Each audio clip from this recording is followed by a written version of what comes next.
Welcome back. He was the right's punching bag for years, but now Hunter Biden is the one punching back. The former president's son is causing a stir online, whether sitting down with former critics like Candace Owens or X-rated posts that involve making fun of himself. This week, he joined Gavin Newsom and defended Graham Plattner, and the scandal-laden candidate in Maine got a little bit of support from Hunter Biden after he won the party's nomination. Listen. I have not heard anything in any way that would say to me that he is a abusive, misogynistic, or anti-Semitic or racist person. And I have heard this from Graham Plattner, though, that he thinks we should all have free health care. I have heard this from Graham Plattner also, that he thinks that we have to radically change our politics. I have heard this from Graham Plattner, that working people are getting screwed. So Hunter Biden is back, and I'm not sure who asked for this. Does anyone know? I did not ask for this. Yeah. And I think that the vast majority, I think, in the Democratic Party also are kind of done with talking about the Biden family. President Biden did wonderful things, and I'm not sure why he's going out and talking about it. One thing about his comments on Graham Plattner, I do find interesting that there has generally been a divide in response when it comes to response from men and then response from women. One thing I think I would caution the Democratic Party more broadly about it is that women make up a majority of the electorate, especially independent voters.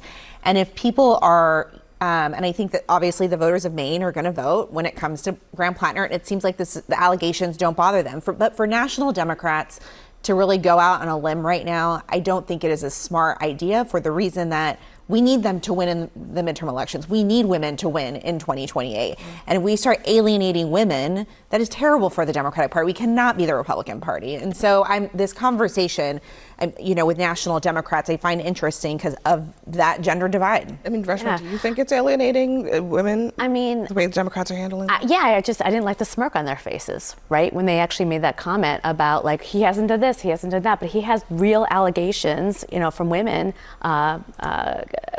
accusing him of abuse, and we should have to take that seriously. Look, I think on the Hunter Biden thing, like, he's not a politician. He's an entertainer. And I don't know about you, but I almost rather take like a shit poster on X rather than a grifter to be the next president's son. And I think, but the problem is like, we got to be careful about this, right? We kind of are falling in love with these men who are just simply entertaining us. And we elected one. And now everyone thinks that that's basically the playbook. Didn't work in LA, right? I think the reality is, and you see this with Mir Mamdani's win, he was incredible as a social media personality, but he also had substance. He gave us hope. He gave us inspiration.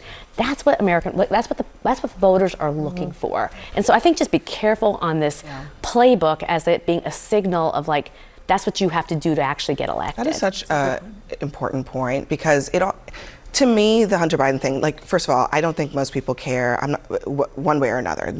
Nobody really is like begging to hear from Hunter Biden. But the quickness with which some Democrats are like, oh, he's trashing Trump online. Let's elevate that. I don't know. I mean, why? That just seems substance free. You had two people that were together for a particular cause, right? A singular cause. And I think that a lot of times people assume that Gavin Newsom ascended to the level of popularity he did because he had the same type of arrogance, egomania, and Twitter presence that Donald Trump did. And when you match him with Hunter Biden, you kind of get this really weird, like, Teenage Mutant Ninja Turtles. For some Democrats, that's what they're looking for. They're looking for accountability. They're looking for boisterism. They're looking for machismo, something that Donald Trump represented. I think, for me, Hunter Biden can do whatever he would like to do. He's not in the arena. I could care less. I do hear your points, though, because when I was preparing for the show this morning, one of the things that we talked about was Hunter Biden, and I was really prepared to say, I don't care. I give 2 cents. But I understand your point about the way that it makes women feel when they have this type of colloquial conversation. So I take that and I hear you on that, and I'll have to self-evolve on that. The other point is that Donald Trump Jr. actually is in the White House right now. He is the president's son. 1789 Capital, he joined the board. They got a $620 million contract with the Pentagon. You can giggle, but it's a fact. You have drones. It's a non sequitur. You have. It's not the topic at issue. No. I'll tell you. Hang on. No. Let me finish. Because this is called grifting. And what I'm also so talking and that's fine. He's not in the White House. But what I am saying, and whataboutism is fine if that's going to be your argument. But what I'm also saying is meme coins. I'm saying Bitcoin. I'm saying cryptocurrency. Yeah. I'm saying the businesses that the president's sons have joined the boards that they've monetized. And so I think that the American public is very clear-eyed about the fact that Donald Trump and Eric Trump are just as bad, if you want to say so, as Hunter Biden. Okay, back to the subject at hand, Hunter Biden and Graham Plattner. What I heard there was very representative of the progressive movement.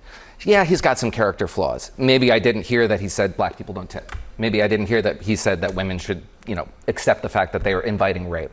Maybe he didn't hear any of that. But his progressive sensibilities, his policy preferences, they suffice for character. I hear that all the time. And I hear it from progressives looking for a rationalization to vote for Graham Plattner. And if the shoe was on the other foot, if it was a Republican, it wouldn't be his ideology. Well, there is. Pen Paxton. Allow me to make it. And this is exactly, you just made my point for me. I know, and I'm not defending Graham Plattner. Rapacious, cold-hearted, conservative ideology that is part of that philosophy. Did you vote for Donald Trump? No. Not any of the 3 times? Never. And you know why? Because character matters. Yeah. So let's be clear, we don't want either one of them. You know what I mean? Like, to be on the record. So the point being that progressives never confront their own ideological prescriptions that may contribute to this as well. The political violence that attends around progressivism. The paternalism towards minorities that attends around progressivism. Let me just play both this. Neither one of those comments are actually rooted in truth. But the paternalism is self-evident. You were here for the DEI events, all the debate around it, which was that minorities cannot navigate life without a liberal Sherpa holding their hand. That's not what DEI is about. Okay.